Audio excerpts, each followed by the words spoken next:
Okay, so this is my final Digipak product. It's a complete remake.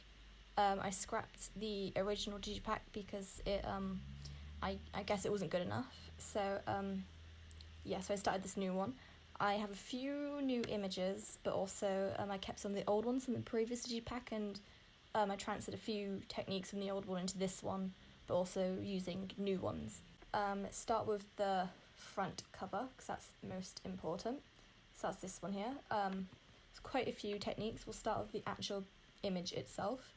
There are 4 pictures of Sam, each different colours, which kind of like blend into each other. This was done by using channels in the advanced techniques. Give a brief demo here. So have 2 pictures of Sam. Different channels take away different elements of colour. Take away the green and blue makes it red. The same for the second image, but instead of taking away green, we're going to take away red, and that leaves us with this effect where you've got 2 different coloured images, but this clearly doesn't look similar to the front of my Digipak.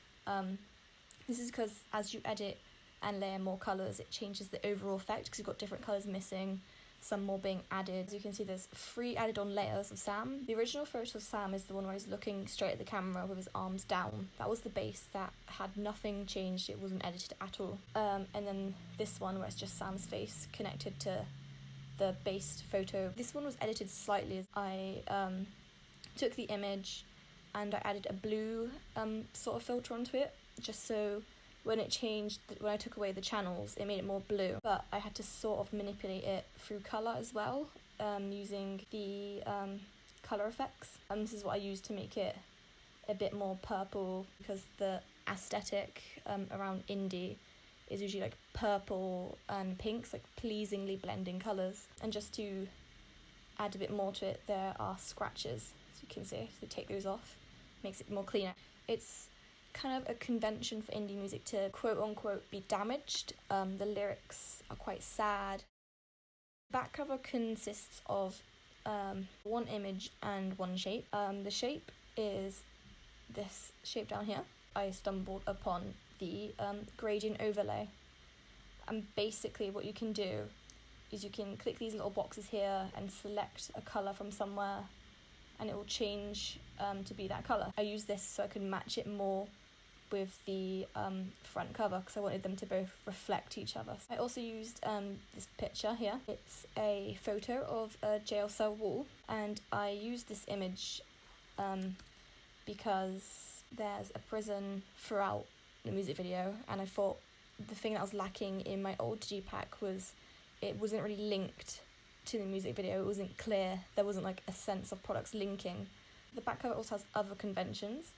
For example, here we have the institutional information. This information is actually quite easy to find. Basically what I did was take other CDs, write that down, but then change certain words. The only bit I really had to change was is owned by, and then put Atlantic Records in. We have their little logo down below that too, just to back that up. And also in the side there is a barcode. There is the spine.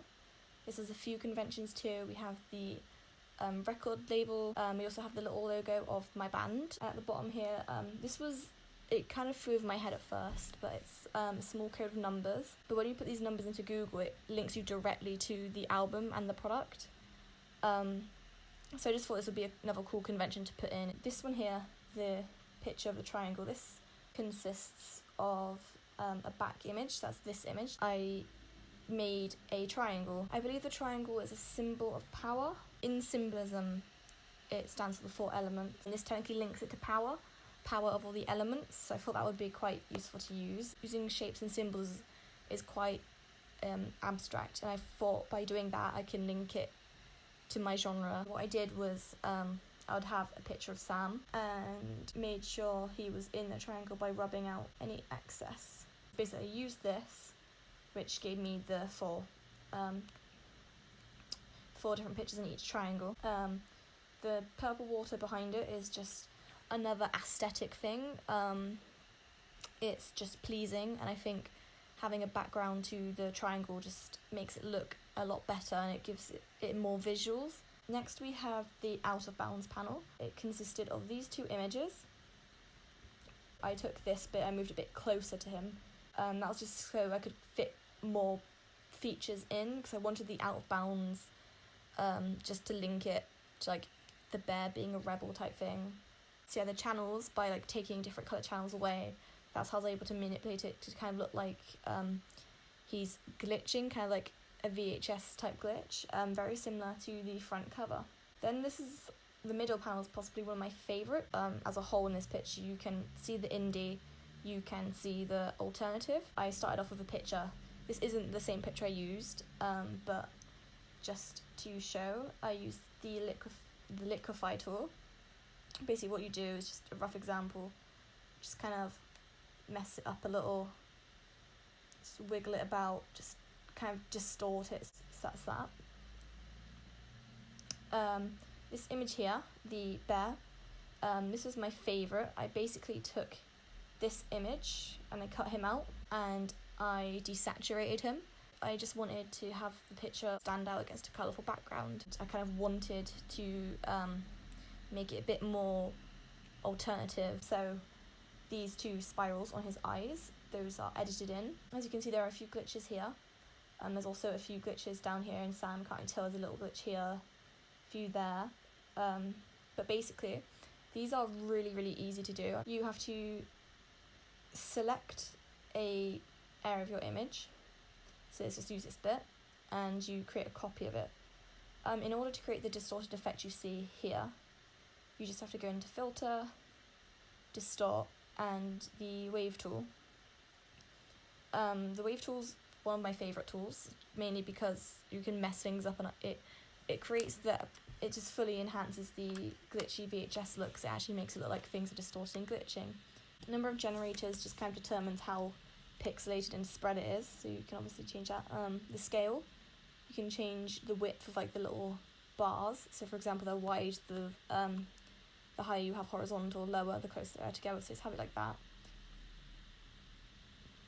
And then you get this sort of like distorted effect. What I did was I also changed the filters on here, just so it kind of stands out against the original image. So we go, that's filter, it kind of matches it. So yeah, that's basically my Digipak.